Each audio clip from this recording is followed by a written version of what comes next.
Bismillahirrahmanirrahim. Assalamualaikum warahmatullahi wabarakatuh. Yang kami hormati Ibu Kepala Sekolah Ibu Tuti Puji Astuti SPD, yang terhormat yang kami hormati Bapak Ibu Guru beserta staf karyawan SD Negeri Panggang Sedayu. Marilah pada siang hari ini kita bersama-sama memanjatkan puji dan syukur atas kehadirat Allah Subhanahu wa Ta'ala, karena atas limpahan berkahnya pada siang hari ini kita bisa berkumpul dalam rangka mengikuti kegiatan diseminasi dan pengalaman penerapan budaya positif yang akan disampaikan oleh Ibu Munawaroh SPD CGP Angkatan 9 Kabupaten Bantul. Tidak lupa kita haturkan sholawat serta salam kepada junjungan kita Nabi Agung Muhammad Sallallahu Alaihi Wasallam, dan semoga kita termasuk umatnya yang mendapatkan syafaat di yaumul kiamah besok. Amin Allahumma amin. Bapak Ibu yang kami hormati, sebelum nanti kita memasuki acara inti, marilah kita bersama-sama membuka acara diseminasi dan pengalaman penerapan budaya positif siang hari ini dengan membaca doa. Mari kita buka dengan membaca basmalah bersama-sama. Baik Bapak Ibu yang kami hormati, untuk selanjutnya adalah kita langsung memasuki ke acara inti, yaitu diseminasi dan pengalaman penerapan budaya positif. Kepada yang kami hormati Ibu Munawaroh, mohon maaf. Acara yang pertama yaitu adalah sambutan dari Ibu Kepala Sekolah. Untuk itu kepada yang kami hormati Ibu Tuti Puji Astuti SPD, waktu dan tempat disilakan.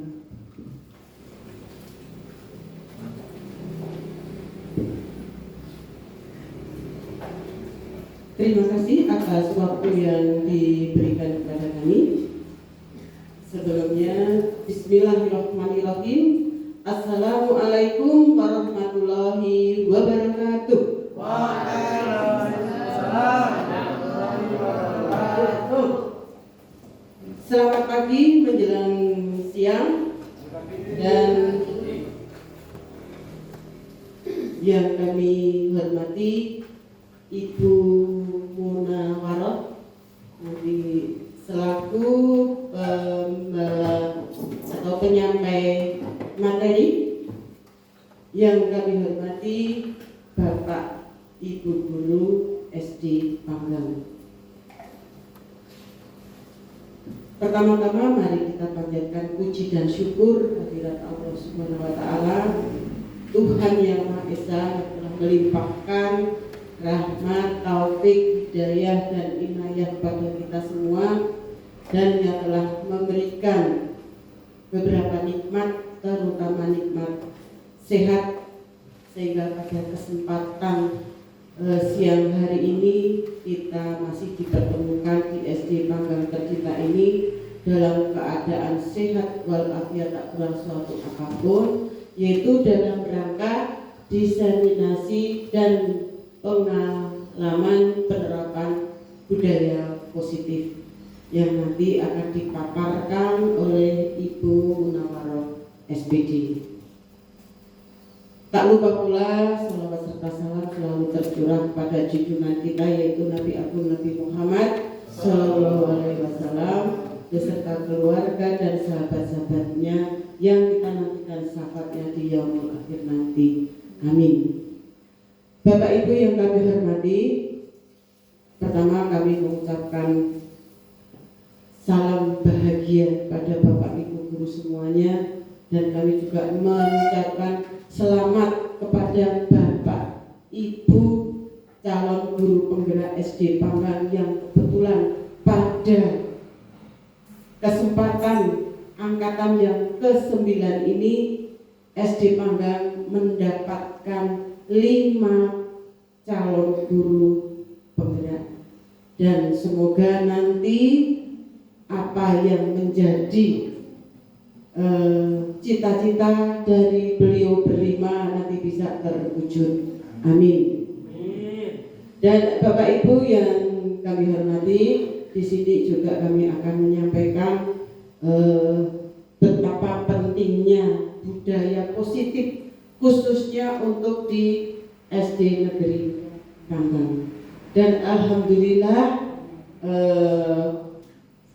sebelumnya sudah kita awali jauh-jauh hari sebelumnya untuk pembiasaan budaya positif di SD Panggang ini.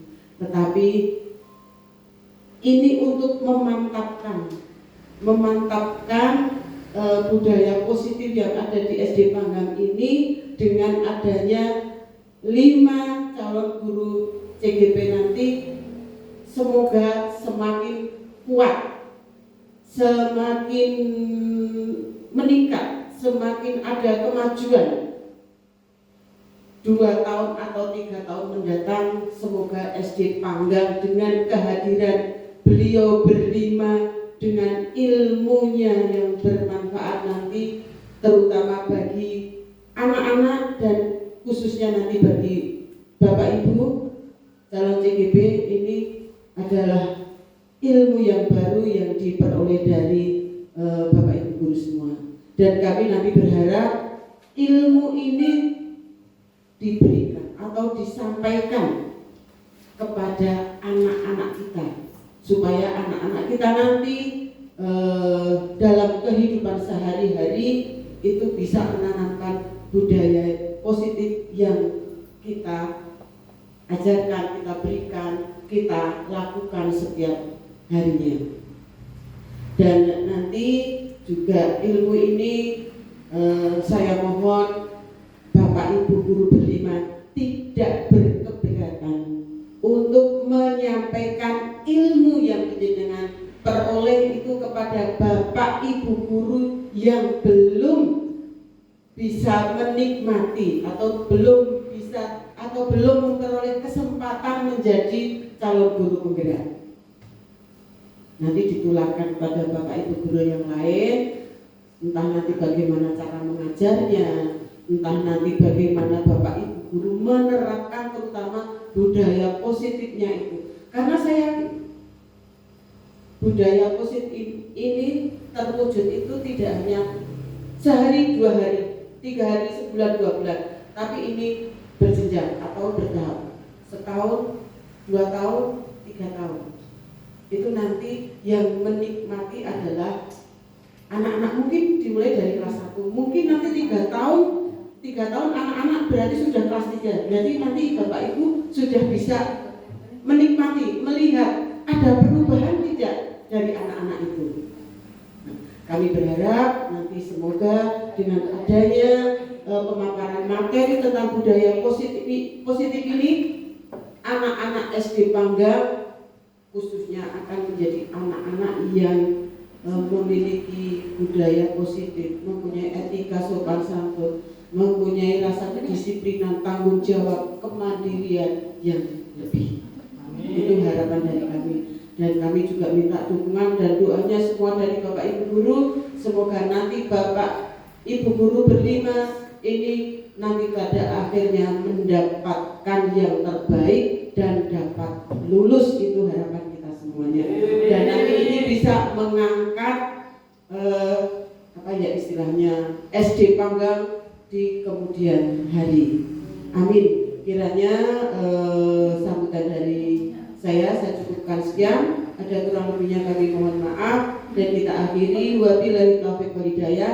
Assalamualaikum warahmatullahi wabarakatuh. Waalaikumsalam warahmatullahi wabarakatuh.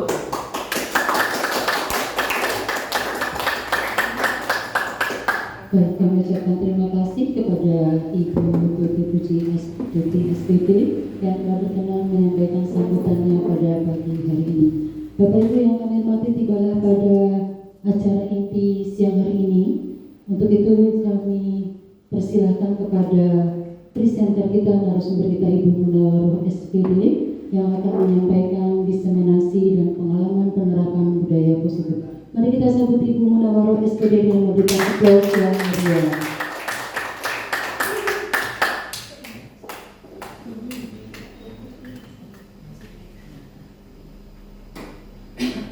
Bismillahirrahmanirrahim. Assalamualaikum warahmatullahi wabarakatuh.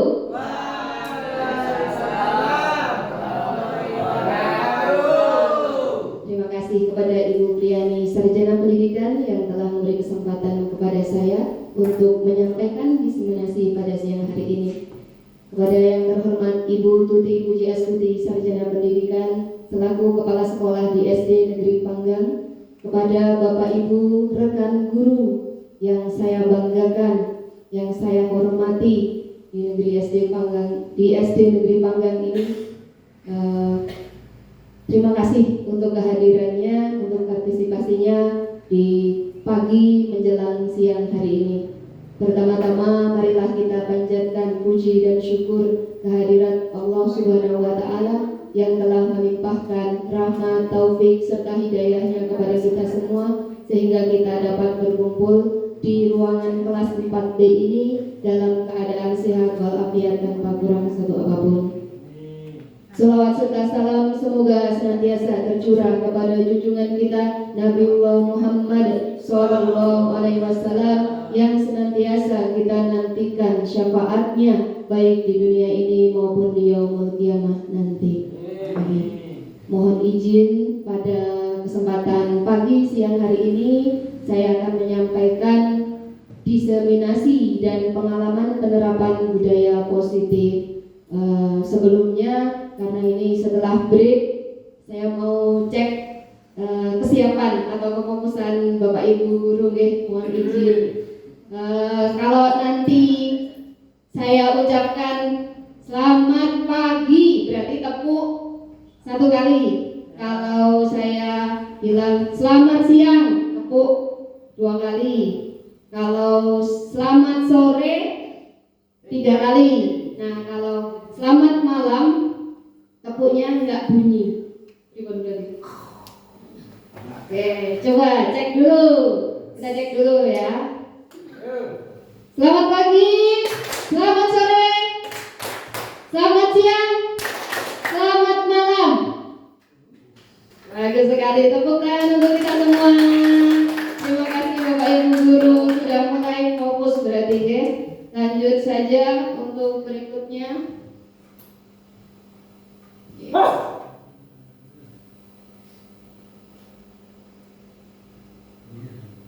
Oke, nah ini sekiranya yang akan saya sampaikan pada hari ini yaitu ada sekitar 7 konsep inti budaya positif. Sebelum saya masuk ke acara inti, saya ingin dengar dulu coba dari Bapak Ibu, dari rekan-rekan Bapak Ibu guru, ketika mendengar kata budaya positif itu apa yang terbayang atau terlintas di benak Bapak Ibu guru?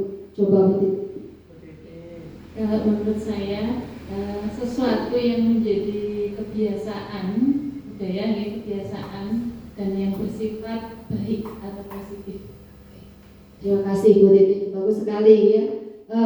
Kebiasaan yang bersifat positif atau baik. Coba dari sebelah sini saya ingin dari Pak Bayu. Iya. Budaya positif, budaya yang baik. Setali 3 uang atau hampir sama dengan pendapat dari Bu Titin, yaitu budaya itu budaya positif, kebiasaan yang baik atau yang positif, begitu. Baik, bagus semua. Terima kasih. Bisa kita kasih tepuk hebat untuk Bu Titin dan Pak Bayu yang sudah menjawab dengan bagus sekali. Kasih tepuk hebat. Hebat. Hebat, hebat. Hebat. Bagus sekali. Oke, selanjutnya langsung saja kita ke materi yang pertama. Konsep inti pertama yaitu perubahan paradigma belajar. Pembelajaran dengan paradigma baru. Apa sih pembelajaran dengan paradigma baru itu? Itu pembelajaran secara sekilas, itu pembelajaran yang berpihak pada murid, yaitu dengan kita melaksanakan pembelajaran berdiferensiasi sehingga peserta didik belajar sesuai kebutuhannya. Ya, jadi pembelajaran kita yang menyesuaikan murid-murid kita, begitu. Dan ini berkembang sesuai teori psikologi modern untuk mewujudkan profil pelajar Pancasila. Saya sangat yakin sekali Bapak Ibu guru di SD Panggang itu pasti sudah hafal di luar kepala 6 dimensi profil pelajar Pancasila. Betul nggih? Betul. Kalau di kelas kita ngajari anak-anak pakai lagu ya Pak Angga ya? Ya. Riwan Pak Angga? Apa Bu? Lagunya profil pelajar Pancasila. Ya, terima kasih. Pelajar Pancasila beriman dan bertakwa pada Tuhan Yang Esa dan beranak mulia, berkebinekaan global, gotong royong mandiri, kreatif dan bernalariti. Terima kasih Pak Angga. Itulah 6 dimensi profil pelajar Pancasila. Nah, ini untuk mewujudkan karakter profil pelajar Pancasila dalam diri seorang anak, kita harus memahami yang namanya miskonsepsi tentang teori kontrol atau kesalahpahaman kita atau ilusi kita selama ini tentang anak didik kita. Coba Pak Ansori, mohon digenggam. Ini adalah, ampun dibuka, digenggam saja Pak, digenggam. Dan itu adalah di dalamnya ada rahasia yang tidak boleh ada orang lain tahu, hanya milik Pak Ansori sendiri. Nah, sekarang kita misalnya Pak Ansori menggenggam kertas itu dengan erat dan Pak Agusris coba bujuk Pak Ansori kalau Pak Agusris itu mau lihat isi kertasnya dan biar Pak Ansori itu buka, dikasih tahu ke Pak Agusris. Coba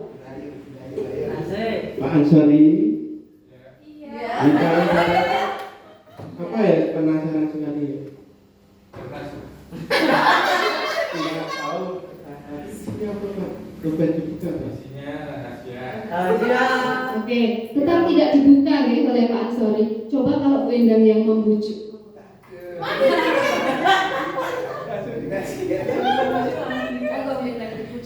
Pak Ansori, boleh saya minta ya? Itu loh, tas itu loh. Jadi genggam itu loh, boleh ya? Boleh ya? Tidak boleh, coba saya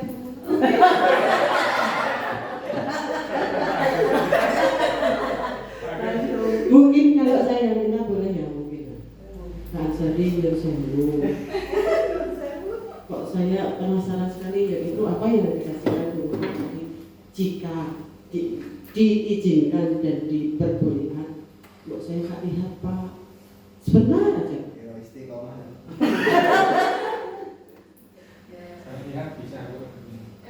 Melihat boleh, tapi kalau melihat isinya atau tulisannya boleh nggak?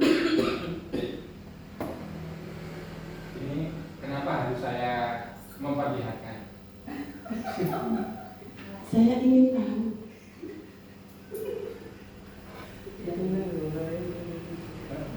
Ini intinya boleh tidak Pak Ansori?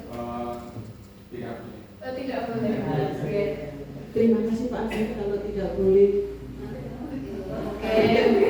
Mohon tepuk tangannya untuk Pak Ansori, Pak Agusris, Bu Endang, dan Bu Tuti. Terima kasih. Nah, itulah yang oke, boleh digenggam terus juga boleh Pak Ansori. Itu isinya rahasia. Itulah yang kita ilusi selama ini, Bapak Ibu guru. Kalau kita bisa mengontrol murid seperti kita bisa mengontrol orang lain, itu sebenarnya hanya ilusi. Sebenarnya yang bisa mengontrol diri seseorang itu siapa, Bapak Ibu? Betul sekali, diri kita sendiri. Seperti Pak Ansori memegang erat, menggenggam erat sesuatu yang beliau anggap rahasia, yang beliau anggap berharga, mau dibujuk seperti apapun oleh Pak Agusris, oleh Bu Endang, oleh Bu Kepala pun yang merupakan atasan beliau, jika Pak Ansori bilang tidak boleh, maka kertas itu tidak akan dibuka dan tidak akan diperlihatkan kepada orang lain. Begitu juga anak-anak, Bapak Ibu.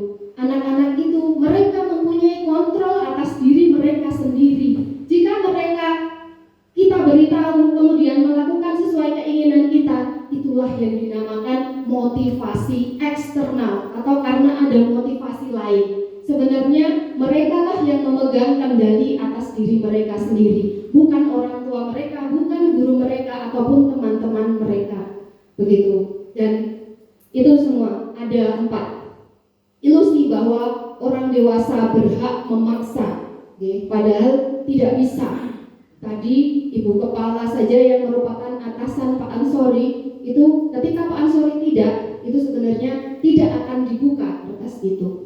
Dan ilusi bahwa semua penguatan positif, efektif dan bermanfaat. Dan yang terakhir ilusi bahwa kritik dan membuat rasa bersalah itu mampu menguatkan karakter. Itu kebalikannya, justru kritik dan rasa bersalah membuat atau memunculkan rasa bersalah pada murid itu justru itu akan melemahkan karakter anak-anak didik kita. Selanjutnya,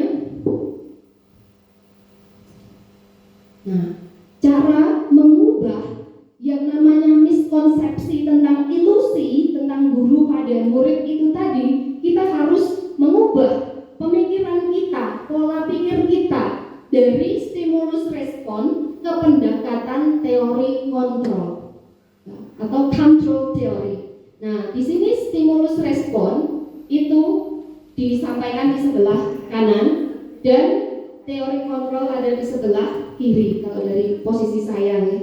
Nah, itu yang harus kita ubah untuk mengubah miskonsepsi itu tadi. Yang pertama, realitas bahwa kebutuhan kita itu sama. Padahal tidak nih Bapak Ibu. Kebutuhan setiap orang, kita yang orang dewasa satu umuran saja pasti kebutuhannya berbeda-beda. Ada yang sedang membutuhkan kasih sayang, betul Bu Afi, ada yang membutuhkan penguasaan, ada yang membutuhkan bertahan hidup sehari 3 kali ya Pak Angga ya. Nah, terus yang selanjutnya, perilaku semua orang yang melihat hal sama, ternyata setiap orang itu melihat gambaran yang berbeda. Jadi ketika kita memandang sesuatu itu bisa hasil dari gambaran pikiran orang itu berbeda-beda, tergantung dari sudut pandang mana ya kita melihat tuh. Dan terus ke bawah, nah ini sampai di model berpikir menang kalah dan model berpikir menang-menang. Ketika kita memperdebatkan sesuatu, ketika kita membicarakan sesuatu, ketika pendapat kita tidak dipakai atau pemikiran kita tidak diterima, kita akan berpikir, biasanya kita akan berpikir kita kalah, pendapat kita tidak digunakan. Padahal bukan seperti itu. Ya, kita harus mengubah ke teori kontrol bahwa tidak ada menang kalah, semuanya menang. Atau kalau Bapak Ibu guru sering mendengar win-win solution, nah itu jadi solusi menang-menang, gitu ya. Lanjut. Nah, ini sudah untuk konsep inti yang kedua, disiplin positif. Ya. Disiplin positif. Di sini sebelum menguraikan tentang kewajiban universal itu dibahas dulu tentang disiplin. Itu berasal dari kata disiplina yang artinya belajar. Padahal kita kalau mendengar kata disiplin, pertama yang terbayang adalah aturan, tata tertib, hukuman, konsekuensi. Padahal tidak Bapak Ibu. Disiplin itu artinya belajar. Jadi kita belajar. Nah, kemudian dari kata disiplin kita kembangkan ke disiplin positif. Disiplin positif ini salah satu cara penerapan disiplin yang bertujuan untuk menumbuhkan kesadaran diri. Jadi kesadaran diri internal, motivasi internal murid, ya, serta memberdayakan peserta didik tanpa gitu Ibu, tanpa penghargaan, tanpa ancaman ataupun hukuman. Jadi ketika anak berperilaku yang baik itu bukan karena ada Bapak Ibu guru yang mengawasi. Bukan karena nanti takut dihukum, bukan karena nanti aku biar dapat bintang, biar nanti aku dapat hadiah. Nah, itulah disiplin positif. Ya, kebiasaan-kebiasaan baik yang dilakukan oleh murid-murid kita tanpa melihat apa nanti ke belakangnya yang dia dapatkan, tapi kesadaran muncul dari dalam dirinya. Begitu. Nah, yang terakhir itulah tugas kita, menciptakan peserta didik yang memiliki disiplin diri sehingga mereka berperilaku mengacu kepada nilai-nilai kebajikan universal dan memiliki motivasi intrinsik atau motivasi internal. Jadi motivasinya muncul dari dalam dirinya sendiri karena dia ingin menerapkan nilai-nilai kebajikan yang sudah dia yakini. Jadi bukan karena ada Bapak Ibu guru, bukan karena hukuman dan lain sebagainya. Selanjutnya yang ketiga, nah ini motivasi perilaku manusia itu dibedakan menjadi 3. Yang pertama, untuk menghindari ketidaknyamanan atau hukuman. Jadi kalau ada anak yang tertib sekali, berangkat pagi, tugas-tugas semua dikerjakan, itu karena motivasi itu untuk menghindari ketidaknyamanan atau hukuman. Ketidaknyamanan itu bisa teguran, bisa nilai yang jelek. Nah, itu ketidaknyamanan atau hukuman. Yang kedua, untuk mendapatkan imbalan atau penghargaan dari orang lain. Ya, yang terakhir, nah ini untuk menjadi orang yang mereka inginkan, menghargai dirinya sendiri dengan nilai-nilai yang mereka yakini.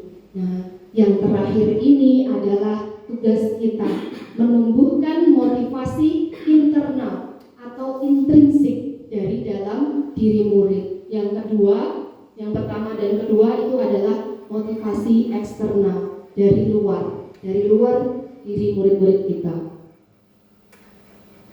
Yang keempat, nah ini motivasi itu nanti akan motivasi diri itu akan didasarkan pada kebutuhan dasar manusia. Ada lima dasar kebutuhan dasar manusia. Nah ini segala sesuatu yang dilakukan baik itu oleh murid-murid kita bahkan oleh kita sendiri untuk mendapatkan apa yang kita inginkan. Nah seluruh tindakan itu memiliki tujuan tertentu. Semua usaha terbaik yang kita lakukan adalah dalam rangka agar kebutuhan dasar itu terpenuhi dengan baik. Yang pertama, kebutuhan bertahan hidup. Apa Mas Angga kalau kebutuhan bertahan hidup itu misalnya? Makan, minum, kemudian kasih sayang dan rasa diterima, disayangi oleh teman-temannya, oleh gurunya, kemudian penguasaan, kebebasan dan kesenangan. Nih, contohnya ada di sini. Nah, ini contohnya. Ya.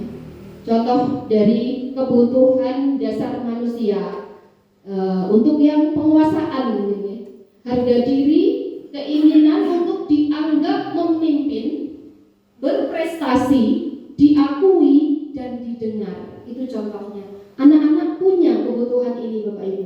Jadi mungkin jika kita perhatikan setelah anak berada di dalam kelas, untuk istilahnya kemampuan kognitifnya kurang, jadi anak-anak itu ketika di luar kelas mereka akan bertindak yang istilahnya ngatur teman-temannya. Terus kemudian karena dia ingin memenuhi kebutuhan ini, penguasaan, dia ingin dihargai. Tapi ketika di luar kelas, karena ketika di dalam kelas dia tidak mendapatkan. Begitu. Nah, ini kita bisa menstimulasi untuk memberikan anak ini kesempatan agar kita cari, kita gali dia kelebihannya di bidang apa dan kita naikkan ya agar dia kebutuhan penguasaannya terpenuhi. Gitu. Nah, ini untuk kebebasan, kesenangan. Nah, untuk kesenangan ini bisa ketika proses pembelajaran. Jadi ketika proses pembelajaran tidak monoton. Jadi kita mungkin bisa sambil bermain sambil belajar. Kita bisa kasih games di sela-sela pembelajaran. Kemudian kita kasih ice breaking dan lain sebagainya biar kebutuhan kesenangan anak itu terpenuhi.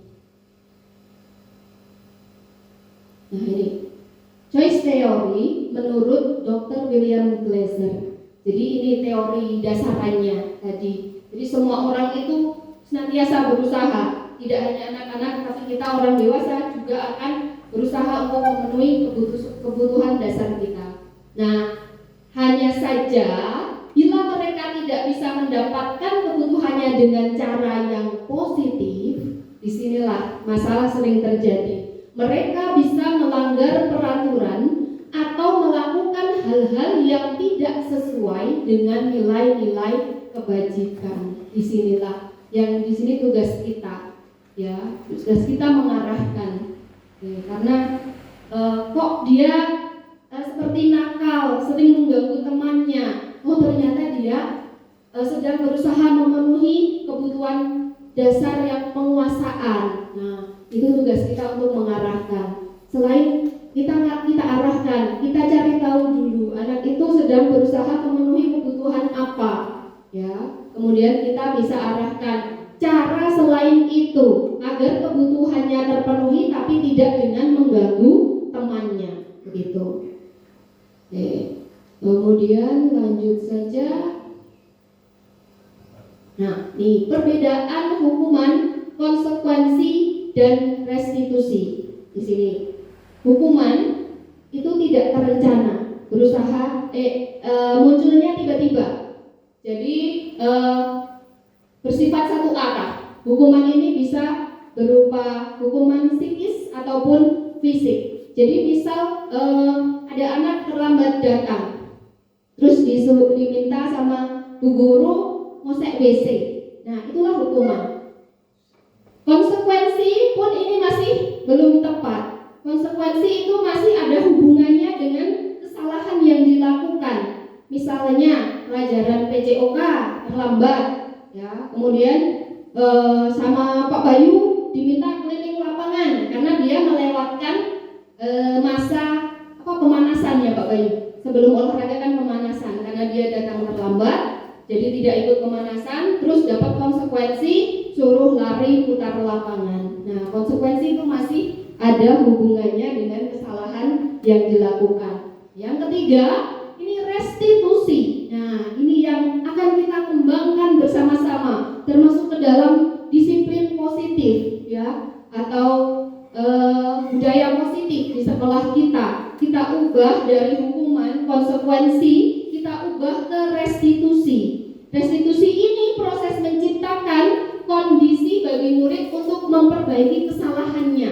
Kita cari tahu alasannya melakukan kesalahan apa, kebutuhan dasar yang sedang ingin dia penuhi itu apa, dan kita arahkan untuk memperbaiki, begitu. Nah ini mencari solusi sendiri dengan arahan guru, begitu ya. Selanjutnya, ini yang kelima, ini 5 posisi kontrol guru. Jadi ketika anak membuat kesalahan atau kalau bahasa masih pakai tata tertib itu melanggar tata tertib atau melanggar peraturan, itu kita biasa berada di 5 posisi kontrol ini. Oke. Yang pertama itu posisi penghukum, yang kedua pembuat rasa bersalah, yang ketiga sebagai teman, yang keempat pemantau, dan yang terakhir ini yang paling ideal itu adalah sebagai manajer. Ya. Nah, lanjut, di sini ada contohnya. Nih, contoh penerapan 5 posisi kontrol guru.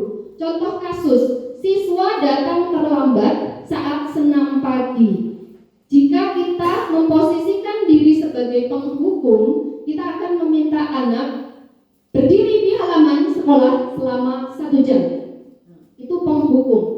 Jadi tidak ada hubungannya dengan kesalahan yang dia lakukan, dan itu muncul tiba-tiba. Dan siswa itu biasanya tidak hanya terluka karena perkataan guru, tapi juga hukuman fisik yang dia dapatkan dari kesalahan yang dia lakukan. Ini penghukum ini tidak bertanya apa alasannya, Ya, jadi tidak membicarakan langsung. Begitu dia berbuat kesalahan, langsung diberi hukuman.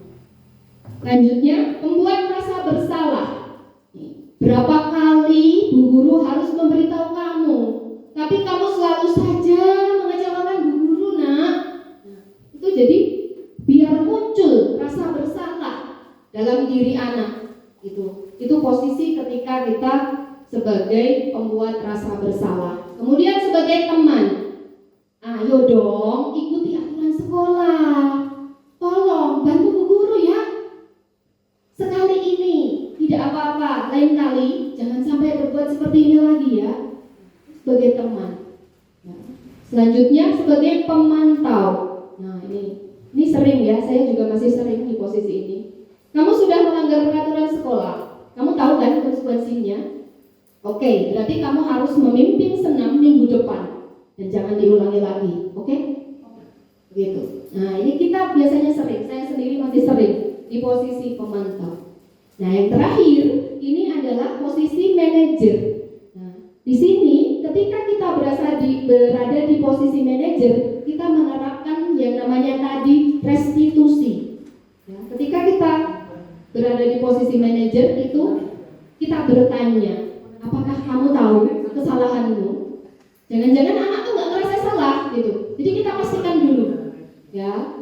Terus kira-kira bagaimana kamu akan memperbaiki kesalahanmu ini? Itu posisi manajer. Nah ini yang paling ideal dari kelima posisi itu posisi manajer dan menerapkan restitusi itu adalah yang paling ideal. Nah coba, yuk, biar nggak ngantuk ya. Posisi kontrol apakah aku, Bu Afi? Saya kecewa sekali dengan kamu. Membuat rasa bersalah. Kita simpan dulu ya, karena ini langsung di Canva. Membuat rasa bersalah, kita simpan. Yang kedua, ayolah lakukan demi Bapak Ibu, demi Bu Guru ya.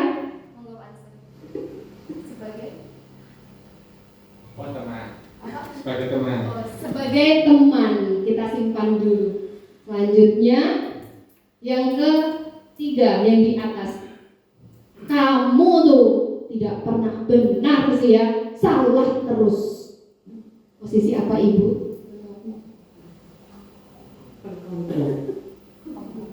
Oh, sebagai penghukum. Oke, kita simpan jawaban itu sebagai penghukum. Ya. Selanjutnya, kamu tidak akan mendapat nilai jika tidak mengerjakan tugas. Apa sih? Posisi apa? Monggo Bu Titin. Pemantau. Oke, kita simpan. Yang terakhir nih, apa rencanamu untuk menyelesaikan masalah ini? Apa Pak Angga? Posisi kontrol yang mana? Manajer. Oke, terima kasih. Minta tepuk tangannya dong biar nggak ngantuk. Oke, kita cek tadi jawabannya, ya. Iya. Betul semua. Terima kasih Bapak Ibu Guru. Hebat, ya. Baru dipaparkan tidak ada 1 menit sudah bisa menjawab semua, ya. Posisi kontrol. Bagus sekali, ya. Lanjut next cuman biar tidak ngantuk. Nah ini yang ke-7, sudah ke-7 Bapak Ibu, nanti setelah itu ke-8. Yang ke-7 adalah keyakinan kelas. Mengapa sih keyakinan kelas, bukan peraturan kelas saja? Nah ini karena keyakinan kelas itu satu bersifat abstrak, berupa pernyataan universal. Jadi tidak terpaku, harus wajib seperti itu. Dibuat dalam pernyataan positif. Kemudian sedikit saja agar mudah diingat oleh anak-anak. Jadi tidak perlu seperti peraturan kelas 1 sampai 10. Anak nggak hafal-hafal nanti sampai naik kelas. Ya. Kemudian sesuai dengan kondisi kelas dan sekolah sehingga mudah diterapkan. Nah untuk langkah ini, kalau peraturan guru yang membuat, tapi kalau keyakinan kelas kita sesuaikan dengan kondisi kelas dan kita libatkan anak-anak untuk menyusun keyakinan kelas ini. Mereka ingin keyakinan kelas yang seperti apa. Nah ini semua warga sekolah atau warga kelas dilibatkan saat membuat keyakinan kelas atau keyakinan sekolah. Begitu. Lanjut. Nah, ini nilai-nilai kebajikan. Ini yang kita pakai nanti ketika kita akan menyusun keyakinan kelas. Ada 6, tapi di sini saya hanya ambil 3. Yang pertama itu dari profil pelajar Pancasila, yang kedua dari IBO Primary Years Program atau PYP, dan keterampilan hidup atau life skill. Hanya 3 karena ini yang kami pakai waktu menyusun keyakinan kelas dengan anak-anak. Kami mengambil dari 3 organisasi dunia ini. Lanjut. Nih, coba nih biar nggak ngantuk. Yang mana yang merupakan keyakinan kelas? Coba. Yang tengah. Pak Angga ya? Yang tengah. Oke. Ada jawaban lain? Yang tengah, keyakinan kelas. Ada yang punya pendapat lain? Bu Titin? Kanan. Oh, yang Pinggir kanan. Yang hanya 3. Oh ya.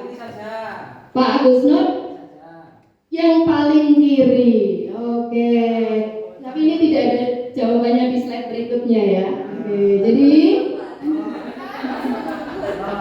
benar. Betul. Kita kasih tepuk hebat untuk Bu Titin. Kasih tepuk hebat. Hebat. Hebat, hebat. Hebat. Bagus Bu Titin. Yang merupakan keyakinan kelas adalah yang paling timur, yang hanya ada 3 poin. Itu adalah keyakinan kelas. Kami, guru dan murid yang saling menyayangi. Kami, murid yang semangat belajar. Dan kami, murid yang peduli dengan teman. Yang tengah adalah kesepakatan kelas. Yang pertama adalah peraturan kelas. Begitu. Lanjut. Nah, ini terakhir ya, konsep inti terakhir yang ke-8 adalah segitiga restitusi. Untuk menjalankan restitusi tadi, kita harus melakukan tahapan ini Bapak Ibu. Tidak boleh ada yang terlewat. Jadi yang pertama, menstabilkan identitas. Yang kedua, validasi tindakan yang salah. Yang ketiga, menanyakan keyakinan. Jadi ada 3 tahapan yang harus kita lalui. Nah, di sini menstabilkan identitas itu agar anak tidak merasa bersalah atas kesalahan yang dia lakukan. Ya, boleh merasa bersalah tapi dia tidak kita golongkan ke dalam anak-anak yang istilahnya nakal. Kita tidak mengembalikan dia ke kelompoknya, ke kelompok teman-temannya. Kita istilahnya nek basa Jawane kecing. Nah, itu. Jadi tidak seperti itu. Kita stabilkan identitasnya lagi. Ini misalnya dengan kata-kata, oke, Bu Guru pun pernah terlambat. Bu Guru juga pernah berbuat salah ya Mas, Mbak. Tidak hanya kamu yang pernah membuat kesalahan. Nah, itu menstabilkan identitas. Kemudian validasi tindakan yang salah. Nah, ini kita dengarkan murid-murid kita itu. Dia melakukan kesalahan karena apa sih? Pasti bukan karena keinginannya, tapi karena kondisi atau situasi. Kemudian yang terakhir ini menanyakan keyakinan. Jadi kita tanyakan keyakinan kelas yang sudah disusun itu. Nah, itu sesuai kan kamu lakukan itu sesuai tidak dengan keyakinan kelas kita? Kalau tidak, mestinya bagaimana coba? Nah, seperti itu. Itu tahapan. Ringkasnya seperti itu. Oke. Nah, ini kalimat-kalimat yang biasa digunakan ya. Menstabilkan identitas, validasi tindakan yang salah. Kamu pasti punya alasan ya kan, mengapa melakukan hal itu. Oke, lanjut. Nah, menanyakan keyakinan. Ini sudah nggih, tadi sudah ada contohnya. Nah, di sini saya akan menyampaikan pengalaman penerapan budaya positif yang sudah saya lakukan. Yang pertama, perumusan keyakinan kelas bersama murid-murid saya di kelas 4B. Dan yang kedua, penerapan segitiga restitusi untuk menyelesaikan permasalahan murid. Begitu. Selanjutnya, dengan membayangkan suasana kelas yang aman, nyaman, Nah, di sini penyusunan keyakinan kelas di kelas 4B, guru meminta murid untuk membayangkan suasana kelas yang murid inginkan itu seperti apa. Kemudian meminta mereka untuk menuliskan peraturan untuk mengatur murid-murid agar tercipta suasana kelas seperti yang diinginkan. Kita ke peraturan dulu, sebelum ke keyakinan kelas kita ke peraturan. Di situ saya bagikan sticky notes ke anak-anak, kemudian saya minta menuliskan peraturan sebanyak yang mereka inginkan untuk mengatur guru dan teman-teman di kelas 4B. Selanjutnya, nah di sini murid-murid menuliskan peraturan kelas, rancangan mereka sendiri di sticky notes yang telah dibagikan, kemudian menempelkannya di papan tulis. Nah, di sini guru membacakan peraturan yang dibuat oleh murid. Jadi papan tulis saya bagi 3. Yang paling kiri itu untuk menempel sticky note peraturan kelasnya, dan yang kedua, yang tengah, papan tulis yang tengah itu mengubah peraturan itu menjadi kalimat positif. Misalnya, tidak boleh membuang sampah sembarangan. Kita ubah kalimatnya menjadi kalimat positif, menjaga kebersihan kelas. Jadi diubah ke kalimat positif. Dan yang terakhir, yang paling kanan, papan tulis yang paling kanan itu membantu mencarikan kata-kata yang sesuai dengan sesuai dengan nilai-nilai kebajikan universal. Yang tadi saya pakai profil pelajar Pancasila dari IBO sama yang life skill dari 3 organisasi itu. Nah, ini keyakinan kelas 4B siap dicetak dan ditempel di dinding kelas untuk diyakini dan dilaksanakan bersama-sama. Berakhlak mulia, nggak kelihatan ya? Yang kecil. Tidak apa-apa. Oke, yang kedua bertanggung jawab, yang ketiga mandiri. Oke, gitu. Kemudian ini saya ambil sampel testimoni murid setelah diajak merumuskan keyakinan kelas. Di sini ada, aku senang karena sudah tahu keyakinan kelas 4B, aku jadi nyaman di kelas 4B. Ini jujur ya, dari pemikiran anak-anak sendiri. Yang kedua itu sudah ya keyakinan kelas. Nah, sekarang penerapan segitiga restitusi. Maaf ya, duduk dan waktu istirahat ya. Di sini Pertama, menstabilkan identitas. mencari siapa yang salah. Bu guru tidak mencari siapa yang salah. Karena semua orang itu pasti pernah berbuat salah. Guru juga pernah berbuat salah. Nah, tadi teman-teman lapor, Bapak juga lapor, katanya semua Bapak itu ya. Nah, gimana itu ceritanya?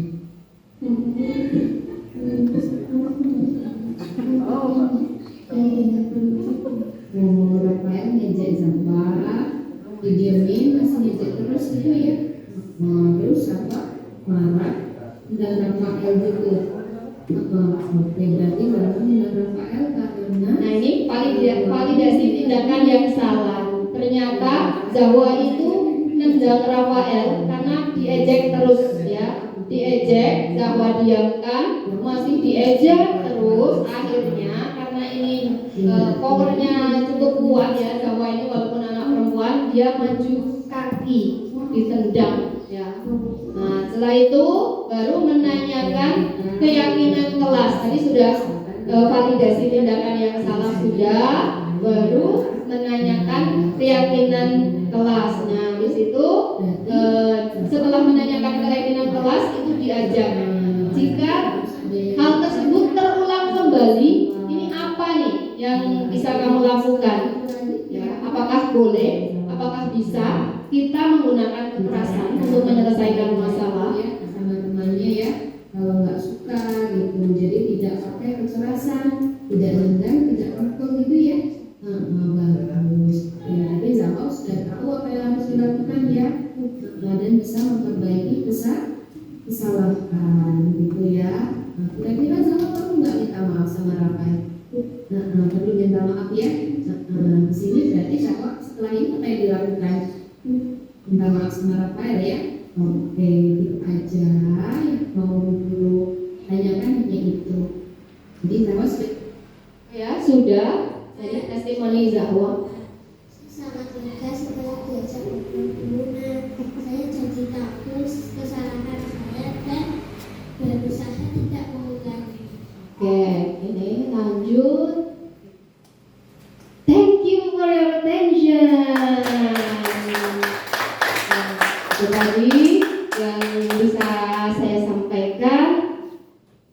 Untuk selanjutnya saya ingin mendengar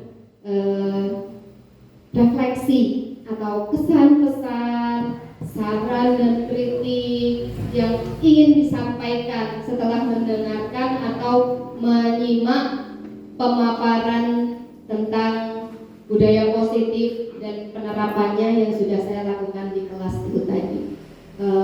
Mohon Bu Kepala Sekolah dan salah satu Bapak Ibu Guru bisa menyampaikan refleksi untuk saya. Oke, ini kok kayak lemes ya? Kita tepuk dulu, iya karena sudah siang ya. Yo, apa Pak Angga? Tepuknya Pak Angga.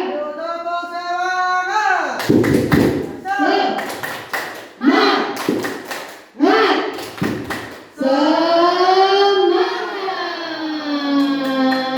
Coba SD Panggang. Go Panggang, go Panggang, go. Sukses, sukses. Yes, terima kasih. Sudah terlihat lebih segar. Ya, silakan. Monggo, Ibu Kepala mungkin akan memberikan sedikit refleksi. Terima kasih pada pemenang. Di sini kami akan menyampaikan pesan kami ya pemenang. Alhamdulillah presentasi siang hari ini lancar dan bagus. Semua Bapak Ibu guru terlibat dan merasa senang. Itu yang pertama. Yang kedua, semoga ini bagi saya ini menambah ilmu wawasan bagi saya. Jadi yang namanya ketika kita mau mengambil tindakan menghukum kepada anak, sebetulnya tidak boleh menghukum ya kepada anak itu. Ketika kita mau istilahnya menentukan itu anak itu salah atau benar, siapa yang salah, kita harus menyatukan dua pihak. Jadi antara misalnya teman dengan teman, jangan hanya sepihak teman salah satu, tapi dua-duanya harus kita pertemukan dan kita tanyai. Kalau sudah kita cari solusi yang terbaik. Jadi istilahnya sekarang itu bukan hukuman ya, karena kalau hukuman itu seolah-olah menakutkan bagi anak-anak. Jadi itu yang kedua, semoga pembiasaan nanti yang dilakukan, yang dimulai dari Bapak Ibu guru itu tentunya harus pemberian contoh-contoh yang baik. Nanti anak-anak itu tinggal mengikutinya. Jadi sekarang itu kita tidak bisa memerintah kepada anak. Anak-anak itu diambil, itu dimasukkan ke sampah. Itu tidak seperti itu. Yang penting kita itu memberi contoh. Kalau kita sudah memberi contoh, semoga anak-anak itu nanti akan terbiasa untuk melaksanakan. Itu pesan kami. Sekali lagi untuk pemaparan kali ini, baik Bu Titin sama Bu Muna sangat bagus, dan nanti semoga ini menjadi inspirasi untuk nanti yang season kedua besok tadi ya. Terus semoga nanti semuanya mendapatkan yang terbaik. Amin. Amin. Terima kasih, beri tepuk tangan untuk kepala sekolah. Terima kasih. Lanjut dari rekan guru, monggo. Ya, saya. Oke, terima kasih atas waktu yang diberikan. Untuk refleksi dari saya, yang pertama mungkin penyampaiannya cukup lugas, singkat dan jelas, dan sehingga saya dapat menyimpulkan di sini tadi langsung mendapatkan ide Bu tepuk segitiga restitusi. Coba ya, tepuk segitiga restitusi. Stabil. Wah, maaf Pak. Ulangi ya.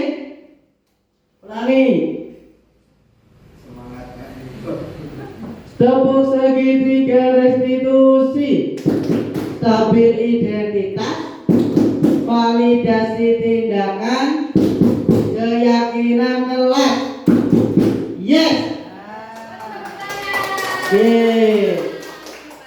Oke, terima kasih.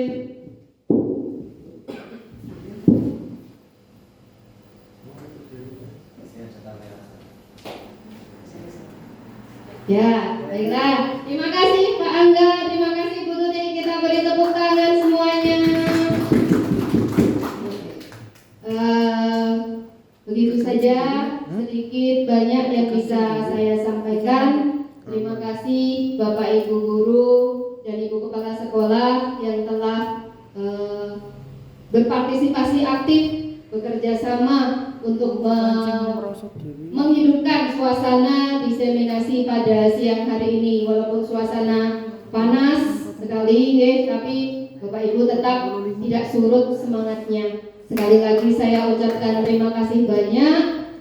Banyak salah kata, salah ucap, dan perbuatan dari saya yang jika tidak berkenan di hati Bapak Ibu Guru semua, saya mohon maaf yang sebesar-besarnya. Akhirul kalam, wabillahi taufiq wal hidayah. Wassalamualaikum warahmatullahi wabarakatuh. Untuk berikutnya saya kembalikan kepada moderator. Baik, terima kasih. Mari kita berikan aplaus yang meriah sekali lagi untuk presenter kita, Ibu Munawwaroh SPD, yang akan menyampaikan diseminasi budaya positifnya. Luar biasa, pemaparannya sangat lengkap, lugas, kemudian kita bisa mendapatkan pemahaman baru bahwa selama ini mungkin penerapan yang kita lakukan sebagai pendidik mungkin masih perlu dibenahi, dan puji syukur alhamdulillah dengan adanya Diklat CGP ini bisa memberikan banyak sekali pencerahan-pencerahan yang kedepannya bisa menjadi keinginan kita atau motivasi kita untuk lebih memperbaiki tugas kita sebagai pendidik yang ternyata lebih ditekankan sebagai penuntun, tidak lagi sebagai subjek satu-satunya sumber belajar. Mungkin Bapak Ibu, sebelum kita akhiri seluruh rangkaian diseminasi pada siang hari ini, mungkin dari Bapak Ibu ada yang masih ingin menyampaikan pendapatnya atau ingin menyampaikan, mungkin tadi belum ada pertanyaan ya Bu. Belum ada pertanyaan, barangkali Bapak Ibu ada yang masih ingin bertanya. Monggo, waktu dan tempat dipersilakan. Barangkali ada yang ingin bertanya, bagaimana sih implementasi budaya positif ini, urut-urutannya dari mana dimulai? Mungkin itu bisa menjadi pertanyaan yang selanjutnya bisa didiskusikan langsung kepada Bu Munawwaroh untuk diseminasi budaya positif ini. Monggo, sebelum kita akhiri ke sesi terakhir yaitu penutup. Monggo, terima kasih. Assalamualaikum warahmatullahi wabarakatuh. Yang saya tanyakan, tadi kan penjelasan orienternya guru kelas itu ya. Nah, kalau untuk guru bidang studi katakan Pak Bayu, saya, dan mungkin ekstra Pak Doni juga, itu untuk budaya positif gambaran itu apakah mengikuti yang guru kelas atau ada acuan tersendiri? Terima kasih sudah saya bertanya. Terima kasih. Assalamualaikum warahmatullahi wabarakatuh. Mari kita berikan tepuk hebat dulu, saya meniru dulu Bu. Tepuk hebat untuk Pak Tri dulu ya. Tepuk hebat, hebat, hebat, hebat, hebat. Dan terima kasih Pak Tri untuk pertanyaannya. Silakan Bu Munawwaroh untuk menanggapi pertanyaan dari Pak Tri Wijaya. Terima kasih Pak Tri untuk tanggapan dan pertanyaannya. Baik, untuk guru bidang studi itu karena tadi mungkin fokusnya ke keyakinan kelas, itu nanti ketika guru bidang studi itu masuk ke kelas-kelas, itu kan sudah terbentuk keyakinan kelas. Bahkan tidak hanya keyakinan kelas, kita nanti akan punya yang jadi istilahnya pohon utama itu adalah keyakinan sekolah. Jadi nanti kita geser makna dari tata tertib sekolah atau peraturan sekolah itu ke keyakinan sekolah. Jadi nanti untuk guru bidang studi atau guru ekstra itu mengikuti. Jadi keyakinan kelas yang sudah dirumuskan atau sudah dibentuk dengan para siswa di kelas tersebut, jadi guru bidang studi mengikuti. Begitu. Jadi tinggal menanyakan jika ada anak yang misalnya tidak sesuai dengan keyakinan kelas yang sudah dibuat atau sudah dirumuskan, kita tanyakan sesuai belum dengan keyakinan kelasmu. Misal di kelas 4B ya, keyakinan kelas 4B begitu. Itu untuk yang keyakinan kelas. Tapi untuk yang restitusi itu bisa dilaksanakan oleh semua guru bidang studi, guru kelas, guru ekstrakurikuler, bahkan ibu kepala sekolah pun bisa untuk melaksanakan tahapan segitiga restitusi itu tadi, seperti yang sudah dibuatkan kepuk segitiga restitusi oleh Pak Angga gitu. Dan untuk budaya positif yang pertama yang akan kita laksanakan bersama-sama adalah menggeser posisi kontrol guru. Ya, kita bersama-sama ini tidak hanya guru kelas tapi semua guru, staf dan karyawan di SD Panggang kita geser posisi kontrol guru itu tadi, dari penghukum menjadi manajer atau dari pemantau menjadi manajer begitu. Dan kita sama-sama semuanya kita kolaborasi, tidak akan bisa kalau kita itu melakukan melaksanakan suatu teori untuk dilaksanakan di sekolah ini hanya satu guru atau bu kepala sekolah sendiri, itu tidak akan bisa. Jadi kita butuh kolaborasi, kita bersama-sama kita laksanakan restitusi, kita ubah dari kita geser, tidak mengubah ya. Kita geser dari dari peraturan sekolah ke keyakinan sekolah, dari peraturan kelas ke keyakinan kelas, dan kita bersama-sama menumbuhkan motivasi intrinsik atau motivasi internal siswa. Jadi kalau siswa ada yang tertib, itu bukan lagi karena takut dihukum, bukan lagi karena ingin dapat nilai, ingin dapat hadiah, ingin dapat pujian, tidak, tapi karena dia sudah muncul rasa tanggung jawab di dalam dirinya untuk melaksanakan itu, penuh kesadaran karena itu adalah tugasnya. Begitu. Itu yang harus kita lakukan bersama-sama. Memang tidak mudah. Bapak Ibu, sungguh tidak mudah. Karena ini suatu hal yang baru kita pelajari dan baru akan kita laksanakan. Alon-alon, si penting kelakon. Begitu Bapak Ibu Guru. Saya yakin ini tidak mudah dan kita harus bersama-sama. Begitu. Ini cukup jelas. Oke, ya, terima kasih. Sudah cukup. Monggo Bu Fri, saya kembalikan ke moderator. Terima kasih. Sekarang giliran kita berikan tepuk hebat untuk Bu Muna ya. Tepuk hebat, hebat, hebat, hebat, hebat. Ya, luar biasa. Mungkin sedikit menambahkan jadi apa yang tadi disampaikan Bu Muna, sebetulnya untuk budaya positif saya jadi tambahan ilmu Ibu. Tidak hanya diterapkan di sekolah, dalam kehidupan masyarakat, dalam rumah tangga sekalipun. Bagaimana membina hubungan dengan pasangan, dengan anak kita di rumah, ternyata itu penerapan budaya positif ini bisa diterapkan juga. Jadi ini filosofi dari Ki Hajar Dewantara itu memang luar biasa. Jadi sangat adaptabel, fleksibel, dan bisa diterapkan dimanapun dalam institusi apapun. Sekali lagi berikan aplaus yang meriah kepada Guru SPD. Dan semoga luar biasa ilmu yang kita dapatkan pada siang hari ini dan tentunya sangat bermanfaat ya teman-teman Bapak Ibu Guru. Mudah-mudahan ini bisa menjadi motivasi kita ke depan untuk melakukan transformasi diri terkait dengan penerapan budaya positif. Baik, dari saya selaku moderator, kiranya sekarang sudah mulai memasuki acara selanjutnya yaitu penutup.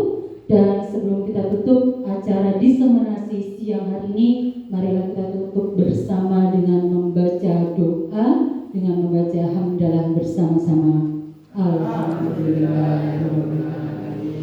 Baik, dari saya selaku moderator Ibu Priyani SPD, lebih kurangnya apabila ada kesalahan dan khilafan saya mohon maaf.